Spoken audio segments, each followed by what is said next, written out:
C'est la chute d'une banque classique qui vient ébranler tout l'écosystème crypto. Pourtant, on a mis en avant l'indépendance de la crypto par rapport au gouvernement, aux banques, aux États, aux grandes compagnies, faisant de la crypto un espace de liberté mondiale et accessible à tous. La liquidation de la Silicon Valley Bank entraîne tout l'écosystème crypto dans son sillage, à commencer par l'USDC de Circle pour 3,3 milliards de dollars, soit environ 8% de sa capitalisation totale. Comment est-ce qu'on a pu en arriver là? Quelles sont les conséquences à court terme et quelles peuvent être les conséquences à long terme? Sur cette chaîne, on parle crypto-monnaie, investissement et money management. Salut les pilotes, c'est Sylvain pour Objectif Lune.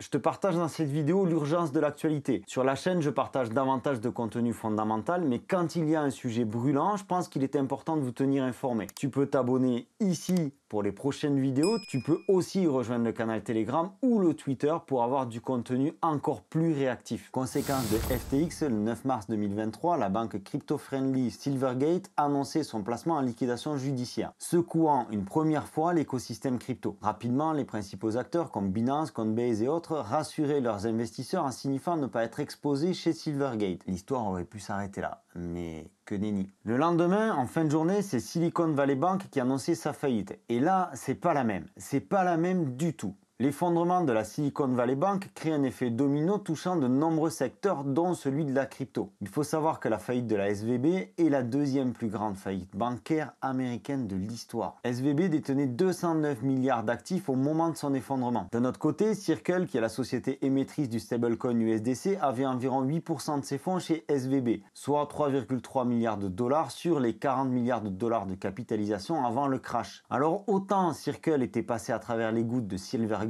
autant là, ils prennent le tsunami Silicon Valley vraiment en pleine gueule. Revenons rapidement sur les stablecoins pour bien comprendre quelles sont les conséquences à ce niveau-là. En 2022, nous avons eu l'épisode de l'UST dans l'affaire Terra Luna, un autre stablecoin qui a fini instable. Il existe plusieurs types de stablecoins. Les stablecoins algorithmiques qui viennent compenser les variations en achetant et en vendant d'autres cryptos pour rester stable. Grossièrement, c'est l'idée. C'était le cas de l'UST de Terra Luna. On a vu que ce système avait ses limites. On trouve aussi les stablecoins ayant un collatéral en crypto. Je vais y revenir. Et les stablecoins ayant un collatéral en fiat, c'est-à-dire en euros, en dollars ou ce que vous voulez. La plupart des stablecoins sont de ce type, avec un collatéral en fiat, ce qui quelque part relie la crypto aux banques. Et donc là, on perd toute indépendance par rapport au système bancaire traditionnel. Du moins, par cette entrée avec les stablecoins, on revient sur un modèle économique centralisé, rendant la crypto dépendante de l'industrie bancaire. Et c'est exactement la crise que nous traversons. Seul Papa Bitcoin, lui, continue son chemin.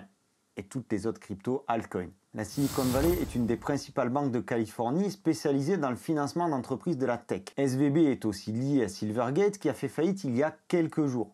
Il semblerait que les fonds des entreprises ayant leur compte chez SVB soient en sécurité. Cependant, SVB ne pourra pas éviter une fuite des capitaux. À l'heure actuelle, l'État américain couvre pour 250 000 $ de garantie pour tous les clients de SVB.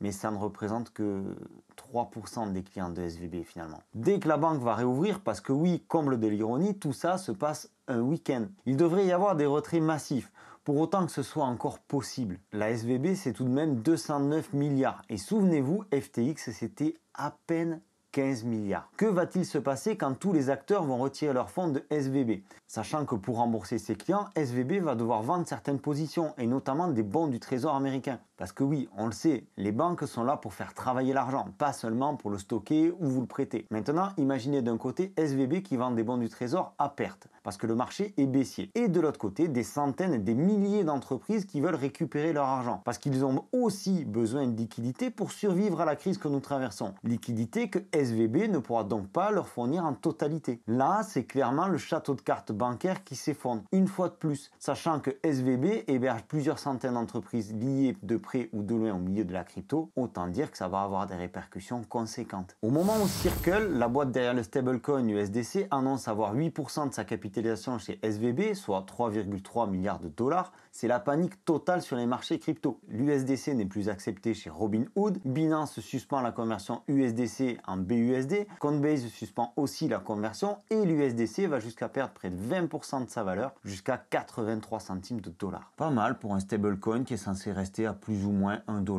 D'autres stablecoins sont également affectés, comme le BUSD ou l'USDD. Certains sur le FUD, c'est-à-dire sur la peur, et d'autres plus fondamentalement. Le DAI, par exemple, a une partie de son collatéral en USDC. Souvenez-vous, je vous en ai parlé en début de vidéo. Ces fameux stablecoins qui ont une partie de leur collatéral ou la totalité de leur collatéral dans une autre crypto. En fait, les fonds de DAI sont couverts par l'USDC à hauteur de 40% environ. 40%, 30%, 48%, j'ai vu passer plein de chiffres différents. Ce qui importe, c'est de comprendre que c'est assez conséquent pour mettre le DAI vraiment dans une situation délicate. Parce que si l'USDC se crache, eh bien par domino, le DAI se crache aussi. Pour le moment, seul l'USDT s'en sort bien. Alors si on suit la théorie, avant de trouver une solution, l'USDC ne devrait pas perdre plus de 10% de sa valeur environ, puisqu'il va manquer la part qui est bloquée chez Silicon Valley Bank, qui est de 8%. Cependant, comme tous les acteurs crypto sortent de l'USDC, eh bien le ratio augmente. À ce niveau-là, il est urgent de ne rien faire. C'est une crise sans précédent. Pour la première fois de l'histoire de la crypto, on a réellement un impact venu du système bancaire traditionnel sur le cours des cryptos. Donc personne, je dis bien personne,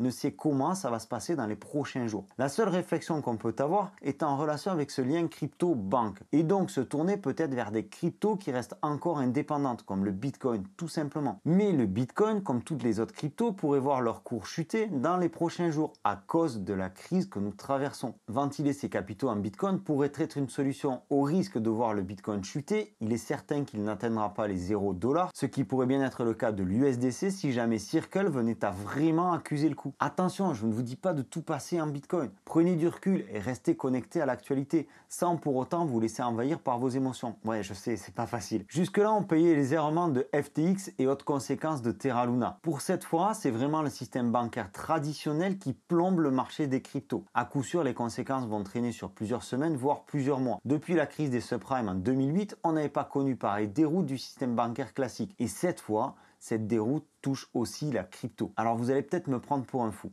Mais pour moi, c'est tout de même un signe évident de l'importance du marché crypto dans la sphère économique mondiale. La crypto est de plus en plus liée au système économique classique. Et ça, c'est plutôt une bonne chose quant à l'adoption future des cryptos à l'échelle de la planète. En revanche, ça vient ternir les fondamentaux de la crypto sur le plan philosophique, à savoir la décentralisation et l'indépendance. Je suis curieux de ton avis sur cette question philosophique et sur l'avenir de la crypto dans l'économie mondiale. Tu peux me laisser un commentaire sous cette vidéo et si cette vidéo t'a plu, je t'invite vraiment à la liker, ça va la mettre en avant et ça permettra peut-être à d'autres d'avoir l'information. Tu peux aussi t'abonner pour ne pas rater les prochaines vidéos. C'était Sylvain pour Objectif Lune, je te souhaite une excellente continuation, je te dis à très bientôt, ciao!